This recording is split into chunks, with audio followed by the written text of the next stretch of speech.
欢迎收看 Kenny 闹星球，也收听 Kenny 闹星球。那在每个礼拜四呢，我们的 Podcast 还有 YouTube 的首播呢，都会给各位带来最直接的国内的篮球的资讯。那当然呢，在最近国内的篮球发生了很多不同的东西。那可是呢，我觉得这些事情的发生呢，以及比如说选秀会的这些事情呢，都是在未来可能在促进我们国内对于篮球新资讯的一些刺激上面的一些新的话题跟新的议题。所以呢，这个也可以因为借此呢，让我们国内的球迷可以对于国内的篮球呢有更多的这个资讯，以及可以更加的来跟随台湾篮球的发展一起来成长。不过呢，今天我们有特别的来宾要一起加入我们的节目。那这个特别来宾呢，我跟他算熟悉吧。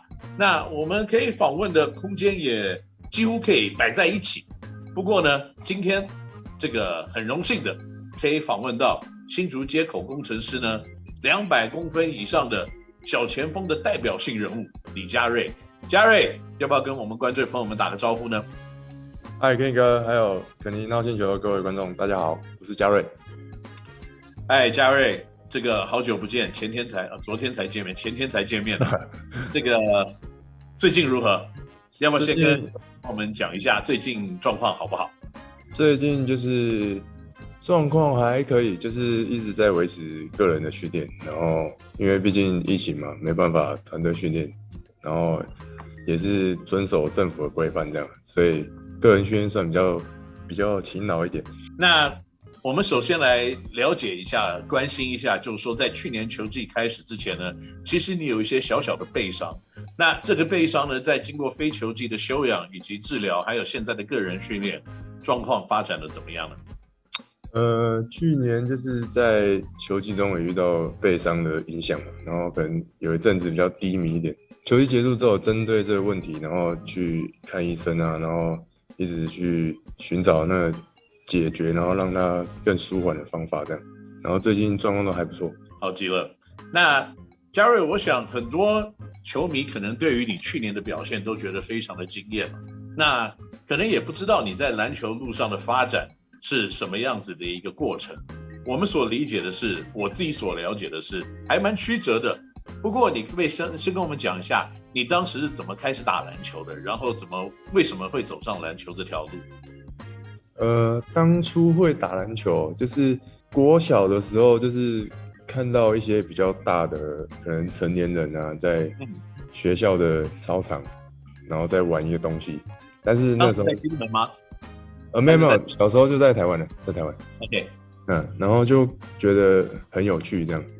对，就是很多人在抢一个球这样，但是那时候不知道那是篮球，对，然后就觉得很有趣，就之后就开始可能朋友也有在玩啊，然后就一起玩这样，然后到国中才是遇到我们国中的教练是真球的老师啊，我的队友，我的学长，对，然后所以他就也看到我那时候我也算也没有到很高，但是应该也算不矮啊。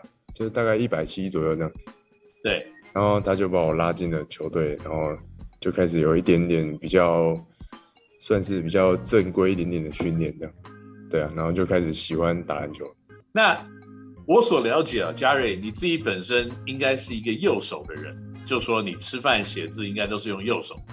对。那为什么当时会决定用左手来投篮呢？这其实说起来也是蛮莫名其妙的。因为当初一拿篮球的时候，就会想学人家怎么投篮。对，然后可是我用右手投的时候，就是可能那个力量可能比较不够，就一直投不到，一直面包。然后后来又看到有人用左手投，然后我又换左手投看，所以就觉得投去好像蛮顺畅的，然后那个力量也够这样，然后就开始就一直用左手投篮这样。所以也造就了现在你变成一个左手型的射手。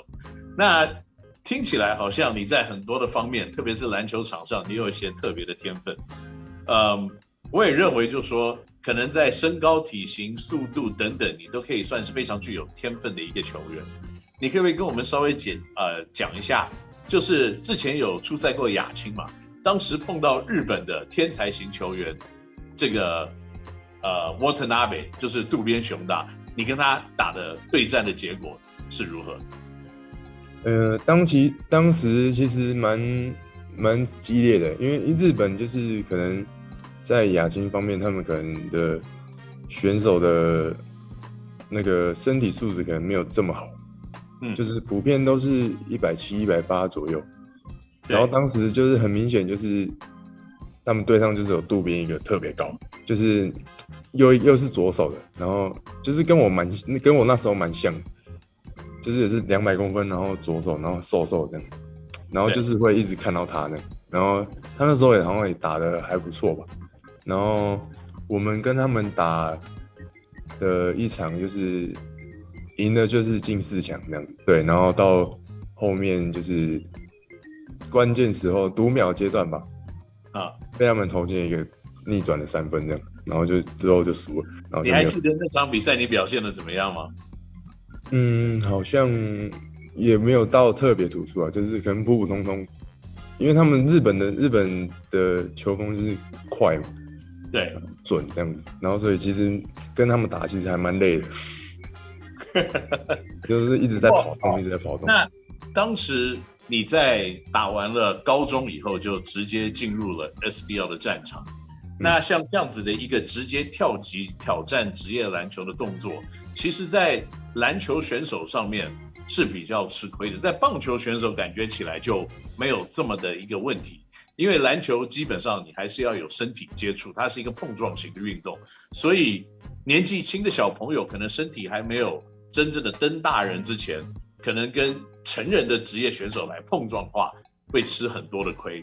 那这件事情对你篮球上面的发展之路，你可不可以稍微跟我们形容一下，当时一个高中之生跳级打职业篮球的时候，那个时候你碰到什么样子的遭遇？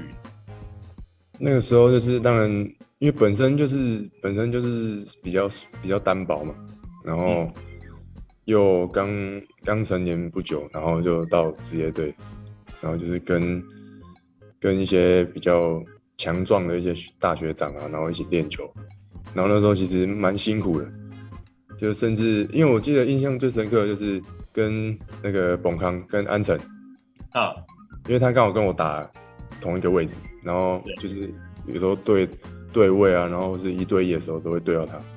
他也是左手，对，然后他又是，而且他刚好又是一个身体很强壮的一个选手，然后就是跟他对位的时候有被教育到，有被教育到，对，狠狠的被教训了一顿。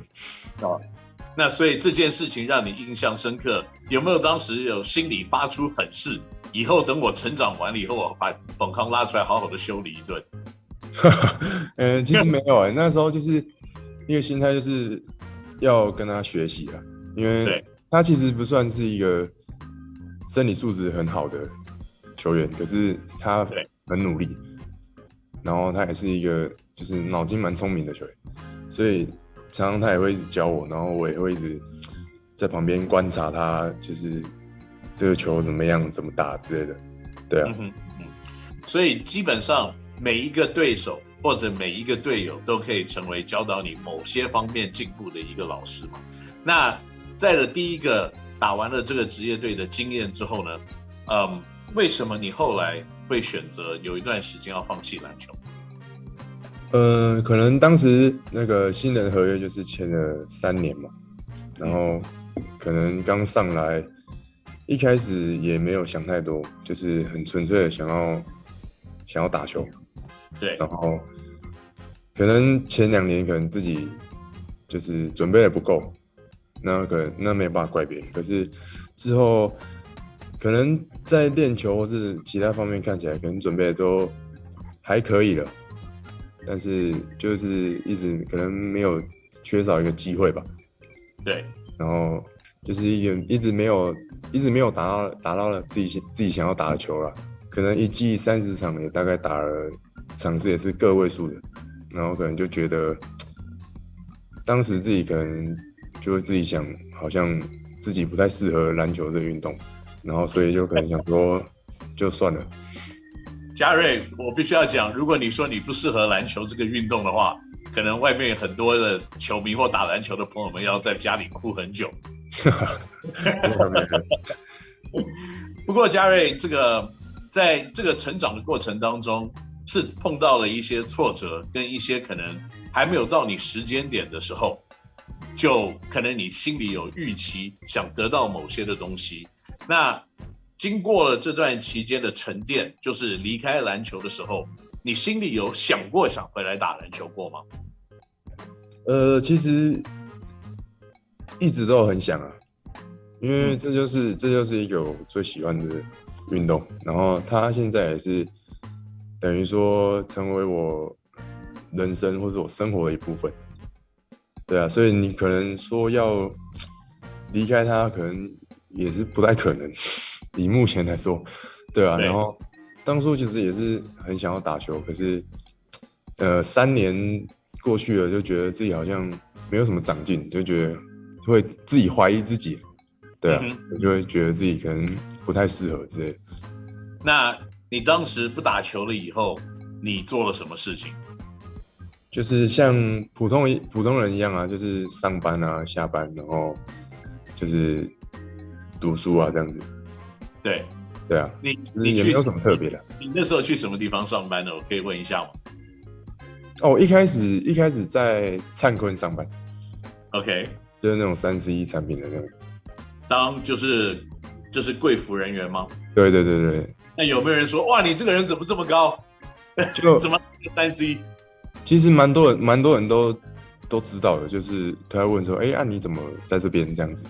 对，我没有在打球，然后我就一开始其实我蛮不想回答他们的这个问题，可是后来想一想，好像也没有那么重要了，就后来就是会觉得直接跟他们说，没有，我现在已经没有在打球了，然后就大家也会就是说，很可惜啊，怎么样，对啊，可是我就觉得要从你嘴巴讲出我没有在打球这件事情，对于一个热爱篮球的年轻人来看，一定是一个非常困难的事情。